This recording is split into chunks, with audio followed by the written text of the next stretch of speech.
Rolling.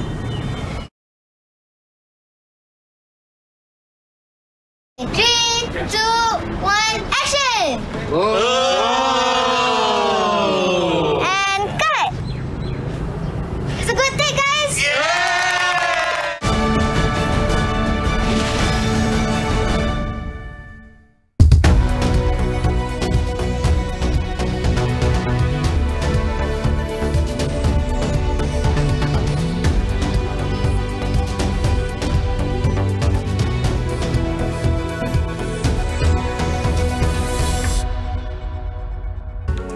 Good evening, I'm SRI Abdul Aziz and this is AWANI Tonight. Zahid Hamidi freed from all charges in VLN corruption trial. And what does it take for Malaysia to become a high-income nation? That's coming up.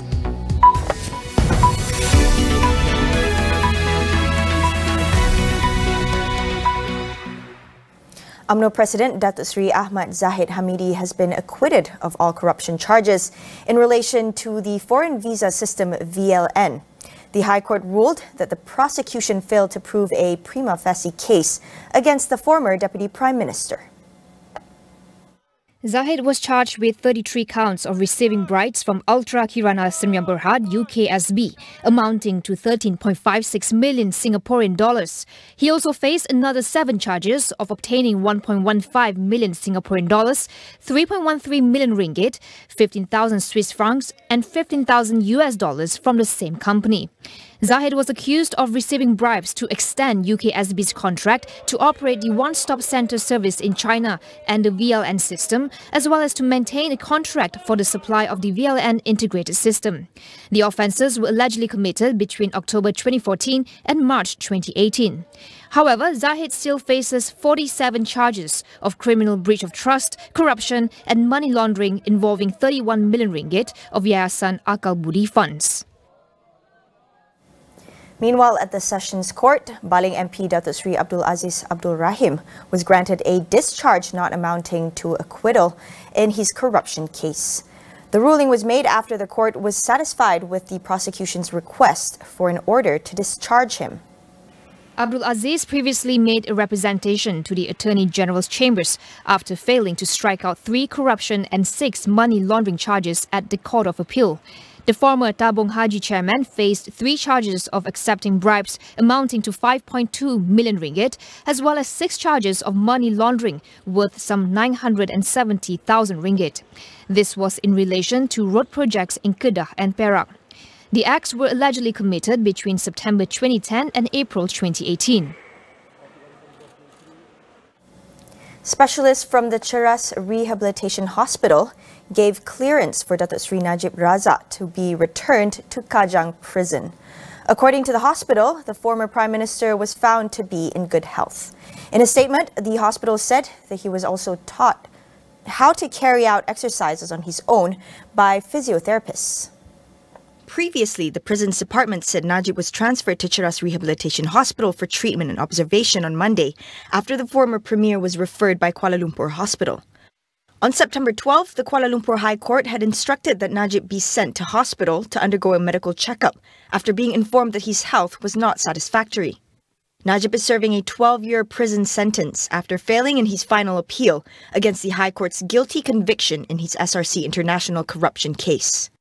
Repeated hospital visits since his imprisonment last month have forced the government to deny that Najib was getting preferential treatment. The World Bank indicates that Malaysia is likely to transition to become a high-income economy within the next 6 years. Fred McMahon from Canada's Fraser Institute says one way to accelerate the transition is by increasing economic freedom. A report by Fraser Institute and Centre for Market Education ranks Malaysia 49th out of 165 jurisdictions for economic freedom. Malaysia dramatically started increasing its economic freedom around 2010, 2011, and it moved up from 80th, 90th to about 50th. And of course, that's really helped Malaysia. Malaysia has had tremendously successful years of growth, and it continues to have years of growth. I know Malaysia hopes to become not just a high middle income country, but a high income country. And economic freedom, almost all high income countries have very high levels of economic freedom. So to break that last barrier, to get out of the middle, what's called the middle income trap, Malaysia has to continue proving its economic freedom, because when people are free to make their own decisions, their drive, their ingenuity, their creativeness just beats crony elites or government planning hands down in propelling growth. Two ways the country can improve in economic freedom is further liberalizing international trade and ensuring no political interference in the rule of law. One is freedom to trade. And Malaysia needs the whole world as its marketplace to become rich, to reach the high income factor. And here Malaysia doesn't do very well. It is 70th. You know, overall you're about 50th, but in freedom to trade, you're 70th. So opening up the country, getting rid of red tape, barriers to trade, anything that hinders the flow of Malaysian goods to the world or world goods to Malaysia would really help. Now, in the rule of law, Malaysia is 59th, again below your average rank. Nothing is more important than the rule of law. So ensuring that there's no political interference in the rule of law, that judges are completely independent, that everybody, regardless of their connection, gets a fair hearing, gets their economic freedom protected. Those are two areas. Now, improving the rule of law is a difficult process that takes decades, which means you should always be working on it. Freedom to trade can be opened up fairly quickly. So that's an avenue that could help Malaysia move forward in the immediate future. The 2018 National Health and Morbidity Survey found that 8.5% of older adults in Malaysia could suffer from dementia. But according to geriatrician Dr. Elizabeth Chong, only a fraction of that number receive proper treatment, as many still lack awareness. I think dementia is still something that is not spoken of a lot because of our culture. Even among the healthcare practitioners, we are not extremely aware of the disease. So I believe that we should work harder as we are a developing country. More so, Malaysia is turning into an aged nation in 2030, which means more than 15% of our patients will be aged. And are we ready? When there are more elderly patients, that would mean that more elderly disease, including dementia. If we do not prepare ourselves now and accept it among our family and all our people around us, things will not move forward and we'll end up just be treating complications and a lot of disabled elderly individuals, which is going to cost the country more and going to cause more trouble for all the nation. To ensure better quality of life for dementia patients and their caregivers, early detection is crucial. Want to come early. When you come early, we could give you a good idea of how the disease will progress. And if you're caught at an early moment, we can do something called cognitive stimulation therapy, which will help you to maintain your cognitive function as long as possible. And there's some treatment as well to slow down the progression of the disease. It is very important to come early when you can still walk, talk, and function so that we can maintain you at a state as long as possible. You come when you're already wheelchair bound and you're needing help, it's a bit too late for even us to do anything to help you. So it sounded very easy, but the most difficult part is the first step to walk into the clinic kesihatan or GP practice to ask to be helped. You have to be willing to do that. It's estimated that 1 in 8 adolescents in Malaysia have mental disorders.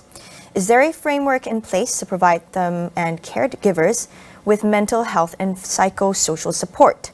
On Consider This, we ask our guests about mental health issues among children. We'll take a short break. Stay tuned.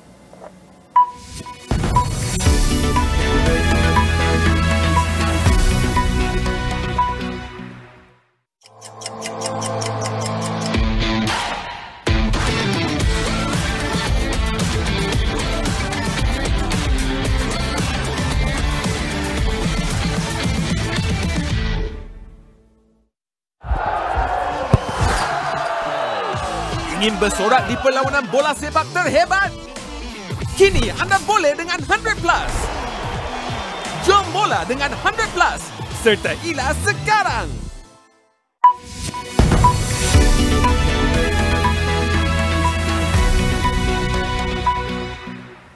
Welcome back.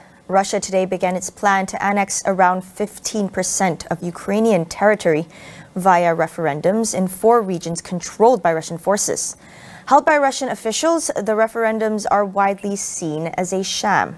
Ukraine and the West have made it clear they will not recognize the outcomes and condemned the move as a violation of international law that significantly escalates the war.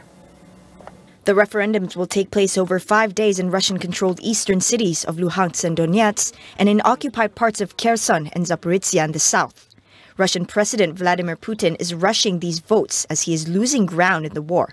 Ukraine's counteroffensive in the last few weeks has recaptured large area of territories seized by Russia since February. By annexing the 4 regions, Russia will be able to claim its territory under attack from weapons provided by NATO and other Western countries to Ukraine. Faced with heavy casualties and logistical problems, Putin has also called up 300,000 extra troops so that it can defend a front line of 1,000 kilometers.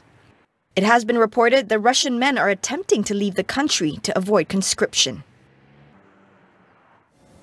As unrest continues in Iran over the death of a young woman in police custody, its state television suggests that the death toll from mass protests has risen to 26. However, it did not provide any further details, adding that official statistics will only be released later. Protests involving hundreds of people have been reported in at least 13 cities, including the capital of Tehran. Authorities have imposed restrictions on the internet and blocked access to platforms such as WhatsApp and Telegram. The demonstrations began after the death of 22-year-old Mahsa Amini, who was held by the country's morality police for allegedly wearing an inappropriate hijab. Police maintain she died of natural causes and was not mistreated, but her family has cast doubt on that account. President Ibrahim Raisi, who is currently attending the UN General Assembly, has ordered an investigation into the case. Describing the protests as unacceptable acts of chaos, he also claimed the extensive coverage of Amini's case was a result of double standards. In other news, Japan will reopen its borders to foreign tourists after more than 2 years of closed borders due to the pandemic. Tourists can visit without a visa and will no longer need to go through a travel agency from October 11th. The limit on daily arrivals will also be lifted, but visitors must still prove their triple vaccination status and submit a negative COVID-19 test result to enter. Japan, along with China, has continued with tough restrictions on visitors, even as much of the world has learned to live alongside the virus. 90% of its elderly residents have received 3 doses of the vaccine. Japan has allowed visitors since June, but only in groups accompanied by guides, a requirement that has since been relaxed to include self-guided tours. The lifting of restrictions comes as the Japanese yen slid to its lowest point against the US dollar in 6 months. This led the finance ministry to intervene in the currency market for the first time since 1998.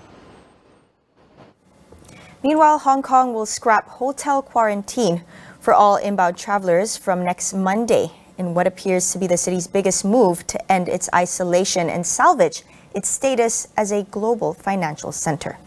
Those arriving will also no longer have to show a negative COVID test before entering Hong Kong.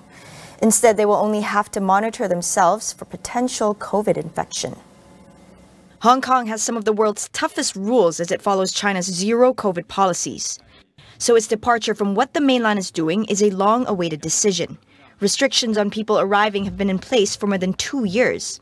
The prolonged closure of its borders has hit Hong Kong's economy hard and left the Asian financial center at a disadvantage compared with its rivals in the region, such as Singapore.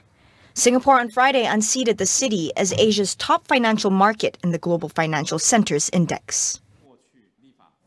That is all we have for you on AWANI tonight.